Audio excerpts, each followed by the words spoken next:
There's a certain kind of mind that refuses to rest, the kind that looks at the world not as it is, but as it should be. For most people, that kind of obsession burns out quickly, but for a few rare individuals, it becomes fuel. It becomes a way of life. Elon Musk was never chasing comfort. He was chasing possibility. From building rockets to sending electric cars into space, what drives him isn't fame or money. It's something deeper, an obsession with the future itself. He once said, "When something is important enough, you do it even if the odds are not in your favor." And maybe that's the key to understanding him. He doesn't play the odds, he redefines them. From the outside, Musk looks like a man built on chaos, running multiple companies, sleeping in factories, launching rockets while tweeting memes. But inside that chaos is a strange kind of order, a philosophy of productive obsession, a belief that progress isn't born from balance but from discomfort. To most, that sounds unhealthy. To Musk, it's reality. He's the kind of person who sees boredom as a disease, comfort as decay, and failure as data. It's not about being fearless, it's about being driven by the fear of wasting potential. Because to him, a life without obsession is a life half-lived, with an idea, a restlessness, and the refusal to accept that good enough is ever enough. That's how a kid from South Africa became one of the most controversial and creative minds of our time.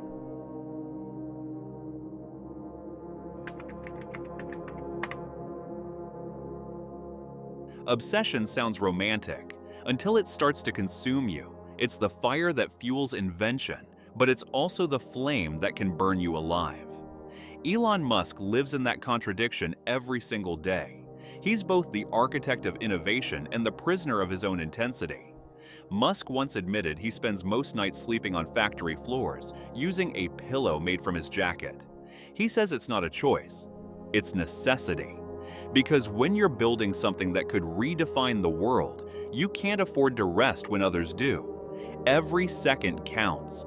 Every mistake is expensive. This is the cost of obsession. No weekends, no clear line between work and life.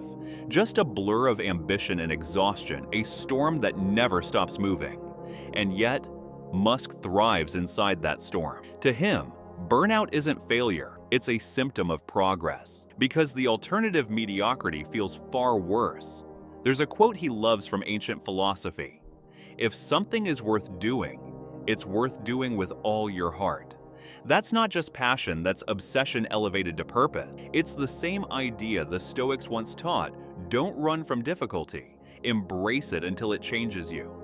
But there's a darker side to all of this. When your mission becomes your identity, who are you without it? That's the paradox. Musk embodies a man saving humanity, yet struggling to connect with it. He once said he wished he could turn it off, but he can't. Because the mind that builds rockets is the same mind that refuses to rest.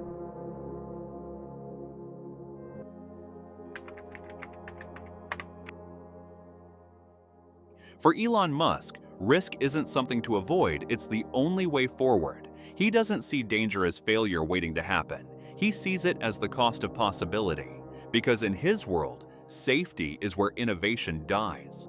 When Musk poured his entire fortune into SpaceX and Tesla after PayPal, people called him insane. Friends told him to stop. Experts predicted failure. He didn't just ignore them, he bet everything he had to prove them wrong. He once said, "If things are not failing, you are not innovating enough."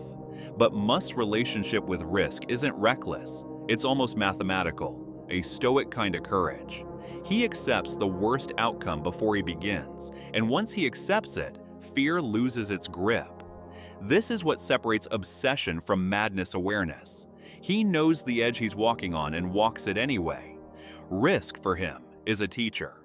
Every explosion, every setback, a lesson in disguise.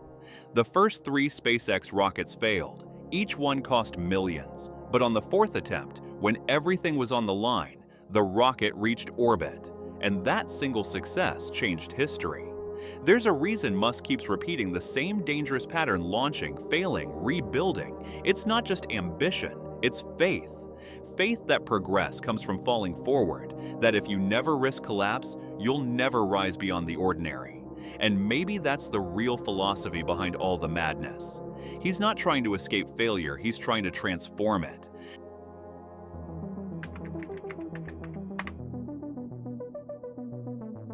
The future isn't some distant place. It's a reflection of who we are and what we choose to build. Elon Musk doesn't just imagine the future, he forces it into existence. For him, every challenge is a mirror showing humanity what it could become if only we had the courage to try. He once said, "I'd like to die on Mars, just not on impact." It's a joke, but also a philosophy. It shows that for Musk, the goal isn't comfort or safety, it's meaning. And meaning often demands madness, because only those who dare to look beyond the limits of logic ever get to touch the edges of what's possible. Musk's story isn't really about technology, it's about humanity's ancient hunger to reach further. Every rocket, every car, every satellite, they're just tools for a deeper mission, to remind us that we can still dream dangerously, that we can still build something bigger than ourselves. But there's a cost to that kind of vision. To carry the future means to carry its weight, the criticism, the failure, the loneliness. And yet Musk keeps moving, not because he's certain, but because he can't stop. His obsession isn't just with machines, it's with the idea of possibility itself. Maybe that's why Elon Musk matters, not because he's right about everything, but because he reminds us of something easy to forget. That progress isn't polite, that the future doesn't wait for permission, and that sometimes obsession, when guided by purpose, isn't madness at all.